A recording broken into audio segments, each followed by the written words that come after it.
For the past 20 years, the UFC has put on hundreds of events. The events that the UFC's put on have changed over time, and the cards do vary on how stacked they are. So today we're going to go through the contenders for the best card of all time, and figure out which the best one is.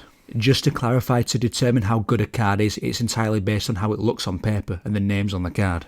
So how good the fights themselves turn out to be is irrelevant. Anyway, let's begin in chronological order with UFC 100. UFC 100 was essentially the first supercard in UFC history.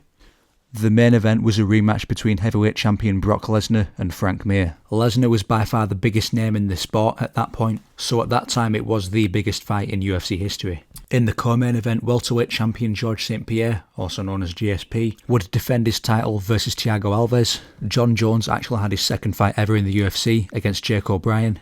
Michael Bisping faced Dan Henderson, which ended in a now famous knockout. Mark Coleman fought Stephan Bonner. Jim Miller was also on the card versus Mac Danzig, and overall, especially for its time, it was a very, very good card. But there are better cards on this list, as we'll find out. So to give UFC 100 a score, I'd say 8.5. Which takes us to the next card, UFC 112, headlined by Anderson Silva versus Damian Maia. Anderson Silva was making waves in the UFC at this point, so when he fought jiu-jitsu specialist Damian Maia, it was a massive matchup in a fight billed as jiu-jitsu versus striking. The second title fight on the card was BJ Penn versus Frankie Edgar, the first time they fought for the lightweight title. Former champion Matt Hughes was also on the card versus Renzo Gracie. Wrestling versus jiu-jitsu. Overall, it was a very anticipated card at the time, with other names like Rafael dos Anjos and Alexander Gustafsson on the same card. It wasn't as good as 100, but it was still a very good card, so it gets an 8 out of 10. The next card is once again headlined by Anderson Silva, UFC 168. Chris Weidman was the first person to beat Anderson Silva in the UFC, so there was huge anticipation for the rematch between the two. Another familiar face may be Ronda Rousey. People forget, but Ronda Rousey was massive at this point, and her biggest fight at that point would have been versus Miesha Tate, which would be the co-main event. The card was a bit top-heavy. There weren't that many really good matchups on the card besides those two, but Travis Brown versus Josh Barnett was good at the time. Uriah Hall versus Chris Lieben as well. For that reason, it's going to get a 9 out of 10. Moving on to the biggest card so far, UFC 194, McGregor versus Aldo. The first of many McGregor events on this video. If you weren't watching at the time, it's hard to put into perspective how much of a big deal this fight was. It was by far the biggest fight in UFC history at the time. The build-up was massive between the two, and McGregor became the first UFC fighter to break into the mainstream. And what made it even bigger was that Aldo was the champion, with several title defences, so everyone was curious to see how this fight plays out. In the co-main event, middleweight champion Chris Weidman faced Luke Rockhold. Two other top 5 middleweights fought each other, Yoel Romero and Jacare Souza. Max Holloway took on Jeremy Stephens as well. It was the biggest UFC card of all time at that point, as they put Uriah Faber on the prelims. I don't think it's quite a 10, but it's as close as it gets, as we'll see other cards have more depth to the entire card, so it gets a 9.75 out of 10. Moving on to maybe the biggest waste of potential in UFC card history, UFC 200. The plan they originally had for this card was ridiculous. They wanted the main event to be a rematch between Conor McGregor and Nate Diaz, which by itself would put this card on this list, and they also planned to have John Jones versus Daniel Cormier, the rematch, on the same card, as well as Brock Lesnar returning to face Mark Hunt, Jose Aldo versus Frankie Edgar, Cain Velasquez versus Travis Brown, TJ Dillashaw, Rafael Assunção, but unfortunately McGregor versus Diaz fell through, and so did John Jones versus DC too. So the only title fight on the card was Miesha Tate versus Amanda Nunes as a main event. The card still wasn't terrible. Brock Lesnar was still on the card, Jose Aldo, DC versus Anderson Silva, but the lack of a main event means I'm going to give this a 7 out of 10. Moving on to a ridiculous card, UFC 205, Alvarez versus McGregor. This fight came at the absolute peak of Conor's career, this time in a super fight. Conor was the featherweight champion, Eddie Alvarez was the lightweight champion, so there were massive stakes involved in the main event. Welterweight champion Tyron Woodley would face Stephen Thompson. Strawweight champion Joanna Jędrzejczyk faced Karolina Kowalkiewicz. Former champion Chris Weidman fought Yoel Romero.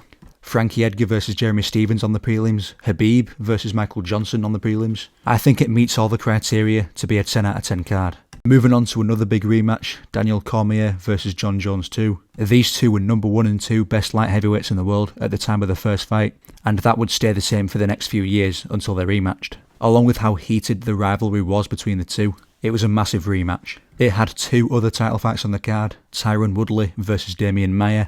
Chris Cyborg fought for the vacant title for the first time versus Tonya Evinger. Also Robbie Lawler versus Donald Cerrone. It was a very good card, but not quite as stacked as some of the others. And for that reason, it's going to get an 8 out of 10.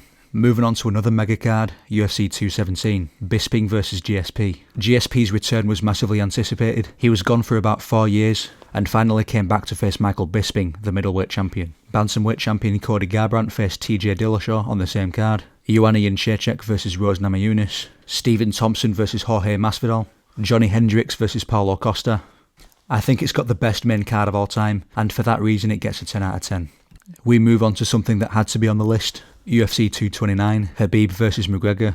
This fight was and still is the biggest MMA fight of all time. To this day, people still bring this fight up all the time, and it was a fight that everyone was watching. The rest of the card did not reflect the main event whatsoever. It wasn't terrible, but for a pay-per-view, it was very mid. If the main event was something else like Dillashaw vs Garbrandt 2, it'd be a 6 out of 10 or less.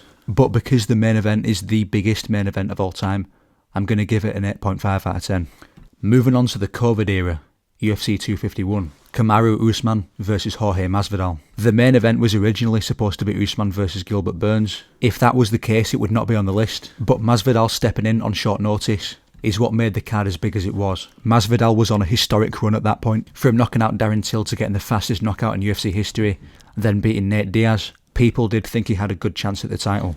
The co-main event was Alexander Volkanovski vs Max Holloway 2, following the bantamweight title fight between Jose Aldo and Petr Yan. Other great fights like Jessica Andrade vs Rose Namajunas, Jiří Procházka's debut vs Volkan Oezdemir. It was a very, very solid card, and it's going to get an 8.5 out of 10. Moving on half a year later, UFC 259. Light heavyweight champion Jan Blachowicz fought middleweight champion Israel Adesanya. A card having a champion versus champion fight will always score more points. There were 2 other title fights on the card. Amanda Nunes had an easy night versus Megan Anderson. Petr Yan took on #1 contender Aljamain Sterling. Islam Makhachev versus Drew Dober. Thiago Santos versus Alexander Rakic. 2 Hall of Famers were buried on the prelims, Dominic Cruz and Joseph Benavidez. It's a very, very good card. It's almost a 10, but Nunes versus Anderson does bring it down a bit. And for a champion versus champion fight, Blachowicz versus Adesanya wasn't that well hyped, but it still gets a 9.5 out of 10. Moving on to UFC 280, Charles Oliveira versus Islam Makhachev. Most of you should remember the main event was all people could talk about for a long time. The 2 best fighters in the best division of the UFC. Also, TJ Dillashaw returned to face current champion Aljamain Sterling, and even bigger, Sean O'Malley had his first real test versus Petr Yan. Pretty much every fight on the card was 50-50. Dariush Gamrot, Bilal versus Brady, Oezdemir vs Krylov. Very, very good card, and it's going to get a 9 out of 10. Moving on to the last and most recent card on the list, UFC 300. There wasn't really a particular fight on the card that held it all together. Pereira vs Hill wasn't that big of a main event, but UFC 300 has by far the best quality from start to finish out of any card in history. 2 former champions, Davison Figueiredo vs Cody Garbrandt, opened up the early prelims. Gaethje vs Holloway was a lot of people's favourite fight on the card. Oliveira Sarukian, Procházka vs Rakic. Pretty much every fight on the card besides Bo Nickel vs Cody Brundage was really good. It does have the record for the most current and former champions in one card, with 11 champions. I don't think it's quite a 10 though, to be honest. It lacks a super massive main event that all the casuals tune into, which I think is important, so I'm only giving it a 9.5 out of 10, but it is up there. To evaluate the top 5, 300 and 259, are tied in 4th and 5th place. Aldo vs McGregor at number 3. It's hard to decide between 205 and 217 for the best card of all time. I'm going to give it to 205, just because it's Conor. That does it for the video. Like and subscribe, leave a comment. Goodbye.